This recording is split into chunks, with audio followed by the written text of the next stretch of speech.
Hello dear friends, how are you? Hope you are just enjoying the video learning and online learning by the various sources. Friends, try to understand in the 9th standard we study very important chapter, the fundamental unit of life. Because when we study biology, we have to understand the structure of each and every living organism. And as in the beginning we defined cell as a structural, fundamental unit of the life which is having inherent capacity of division, which is inherent capacity to live individually. That's the beauty of that cell we have to understand. Now let me go further. Here I will show you the basic structure of the cell, because the cells of all living organisms basically are similar. They are consisting the outer covering, and inside that outer covering is present the protoplasm. Yes, protoplasm is in fact the life, but beyond that, beside that protoplasm, the covering was produced by the protoplasm and that constituted the cell sometime. Here, if we talk about outer covering of the cell, some of the cells, like in case of bacteria, they are having outside the cell wall the envelope. Yes, in bacterial cells, sometime outside the cell wall there is a envelope made up of various substances that gives an additional protection to the cell, and outside the envelope sometime there is a sheath. Then inside the envelope there is a cell wall. We are going to study all these coverings in much more details later, but we have to understand the basic structure of the cell first. Complete scenario or complete view of this cell.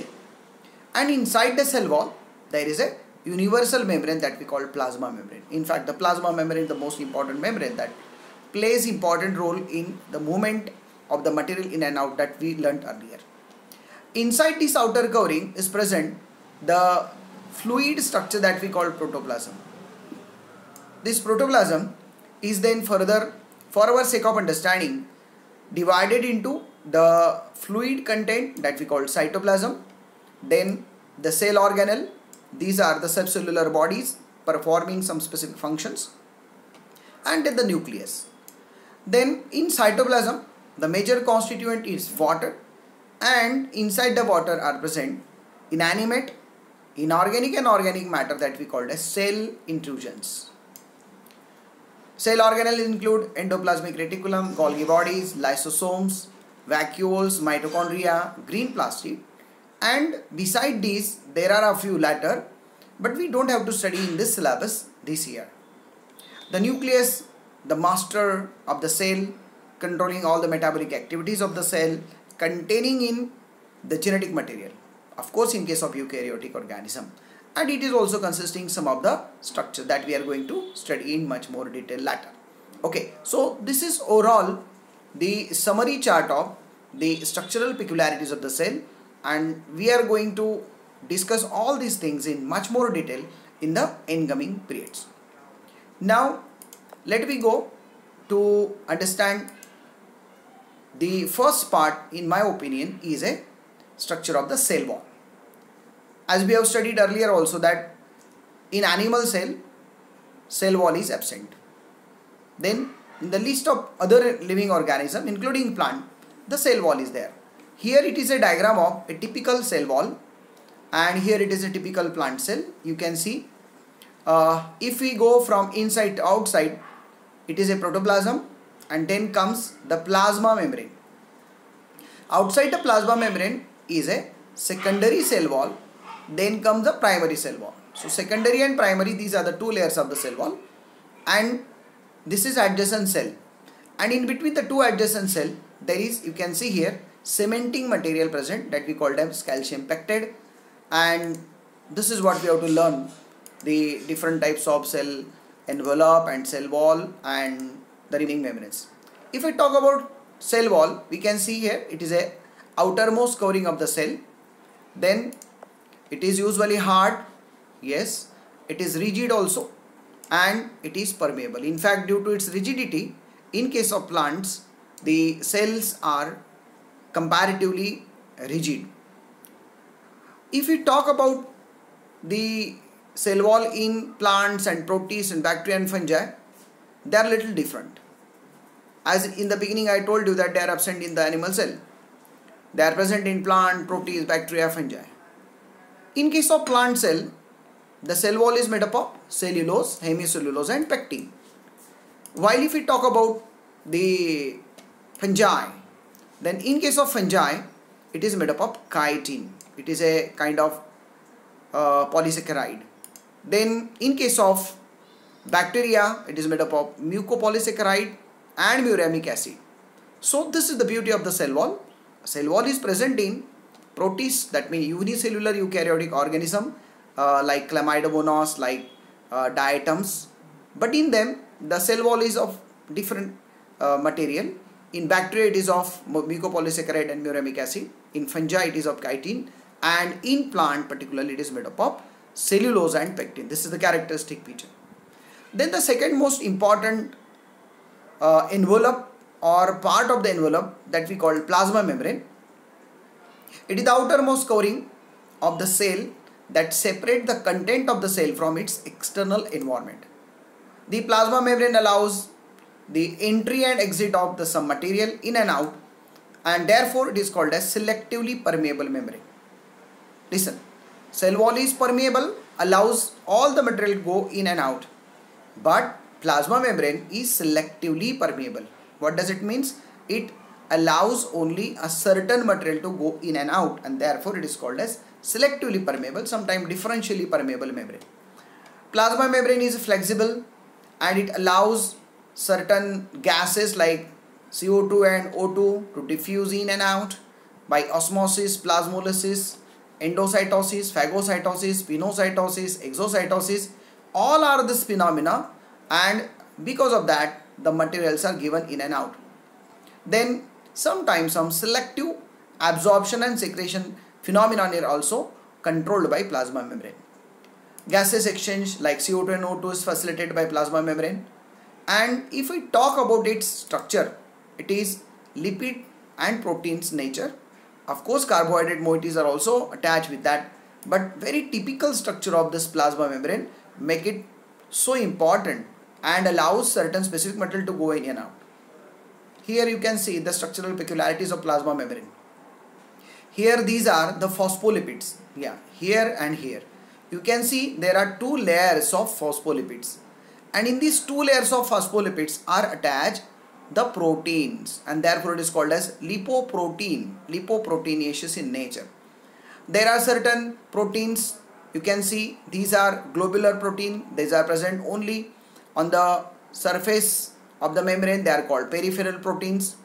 There are certain proteins which are present within the plasma membrane completely embedded. It is called as integral protein.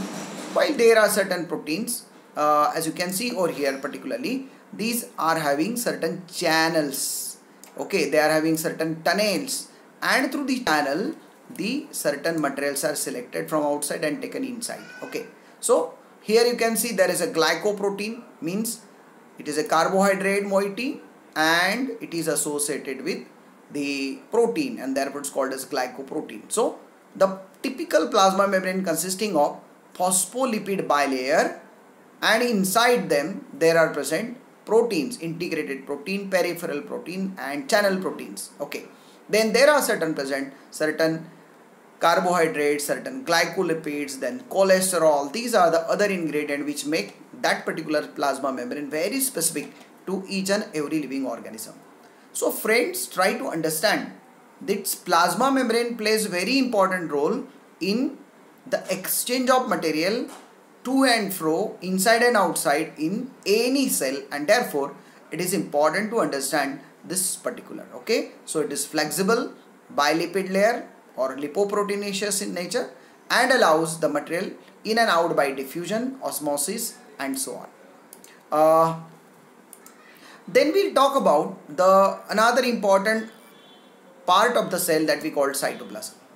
Actually, cytoplasm is a fluid contained inside the plasma membrane, and that contain mostly water. I can say 98 to 99% water is there in the cytoplasm, and that contain the inclusions, then storage granules. I will also explain you what are the inclusions.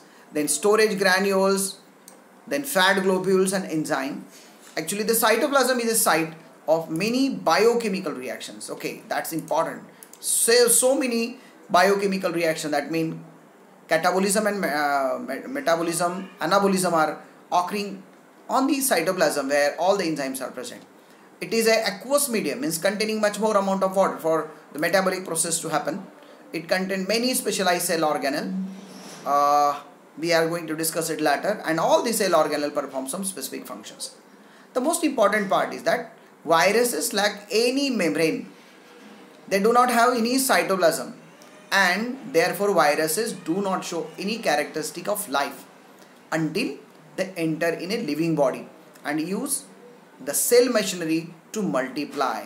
That's what we have to understand in this outbreak of coronavirus. We have to understand, friend, that viruses are such particles. We call them as particle. They are having typical life cycle. They are having only outer protein coat. If you see their nature, very simple. They are made up of outer protein coat, and inside there is present a single either DNA or RNA as a nucleic acid.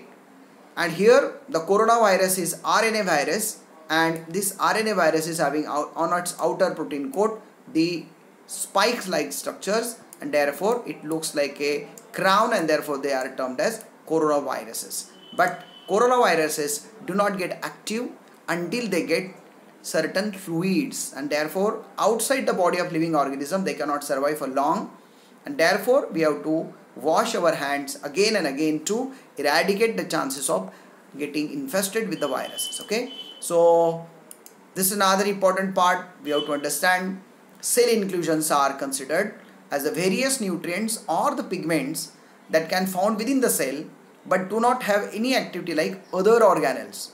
Their number may be variable in cell to cell, and they include glycogen, they include lipids, pigments such as melanin, then lipofuscin and hemosiderin. In case of plant, for example, if you see the colorful petals, in the petals there are present anthocyanin type of pigments. These pigments are also there present either in vacuoles or in the cell cytoplasm, that we call cell inclusion. And here you can see these are the different types of ergastric substances. They are together called, they include the food products, they include the secretory products, they include the waste products, and some of the examples of them here I have shown here. These are the starch granules. Particularly if you see here, these are the granules, starch granules of the potato. If you observe them under microscope, you can see, and these all inclusions are present in the cell cytoplasm. That's what we have to understand. So cell inclusion, then cytoplasm, then cell membrane and the cell wall. These are the aspects that today we are going to learn about. Okay, so with this discussion, I would like to stay back for your thinking process. You can take out the good questions based on these topics, and we will discuss all these aspects and questionnaire related with that in the next period. Till then, I say goodbye, but before that, you don't forget to subscribe my channel so that you get good new videos, and you can also comment, you can also question, you can also suggest me that what kind of videos do you like to produce for, and then you please click the button like if you like it, of course, otherwise you comment it. With this I conclude. Thank you very much.